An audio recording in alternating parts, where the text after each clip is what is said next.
এক বিয়াদবে লিখেছে ফারুকীকে হত্যা করেছি, সুযোগ পেলে তাহিরিকে হত্যা করা হবে।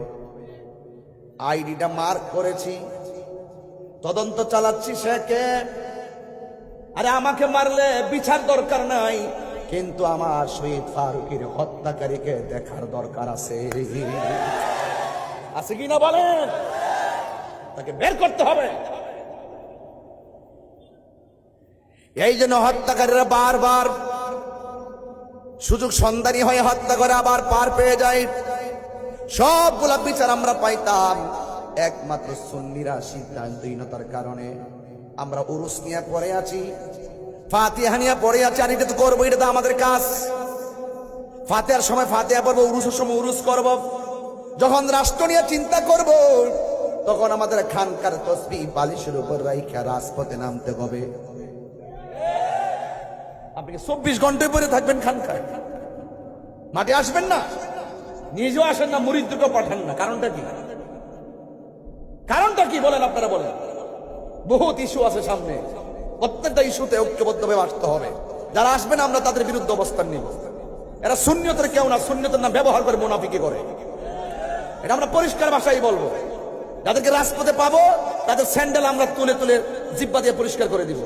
যারা রাজপথে আসবে না, হক কথা বলবে না এবং সংকটে দুর্যোগে পাশে থাকবে না, এরা সুন্নিয়তের কেউ না।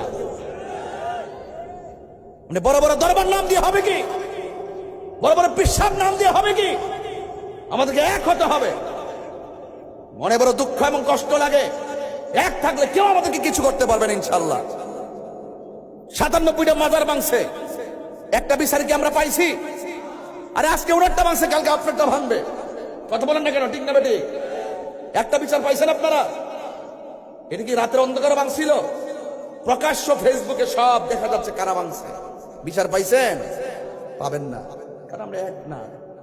আমরা দরবারতান্ত্রিক সুন্নি হয়ে গেছি।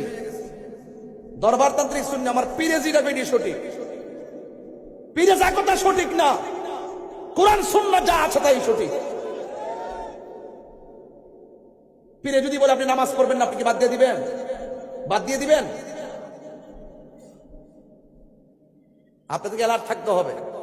বড় হুজুর রহমতুল্লাহকে সালাম আলেমরা এমনি করে নাই, উনি বানাই গেছে ফ্যাক্টরি, আলেমের কারখানা বানাই গেছে।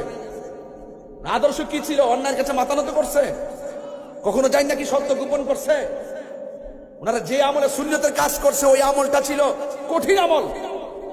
আজকে তথ্য প্রযুক্তির যুগে বহুত বট বাহিনী আজকে আমাদেরকে বোল্ড আউট করে দিয়ে তাদের অবস্থাকে প্রমোট করতেছে। আমরা অনলাইনে বুঝি না, অফলাইনে বুঝি না, খানকা বুঝি না, রাজপথে বুঝি না। না বুঝার কারণে আমরা পিছাই